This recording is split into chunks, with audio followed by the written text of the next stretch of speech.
Hi, this is Freeman Michaels for FaveDiets.com. I want to talk today a little bit about stress and stress eating. Stress is a major trigger for me for compulsive eating. When I'm under a lot of stress, I really want to eat, and I've even talked about certain foods I go towards when I'm stressed out. But I want to talk about stress eating in relationship to addiction. It's interesting. There's a recent study that came out of the University of Liverpool about cortisol. Now, cortisol is a hormone that gets released from the adrenal glands, right? It's the stress hormone. And what they found with alcoholics, specifically alcoholics who fell off the wagon, was they tended to have elevated levels of cortisol in their system. Basically, they were stressed out, and alcohol was the way that they had, that was their coping mechanism.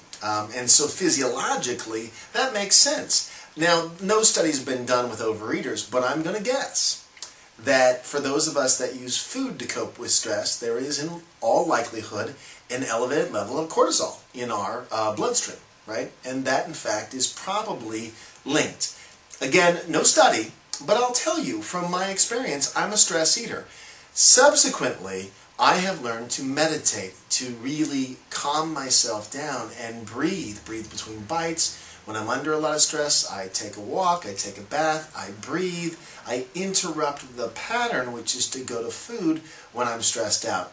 So interesting link between, and I'm making the link, I'm not citing any studies personally that say, binge eating and cortisol, but it's worth noting that this is something that has been detected when it comes to people who abuse alcohol.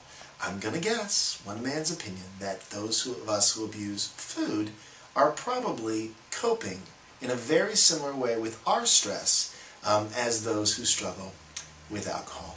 This has been a FaveDiets.com video blog.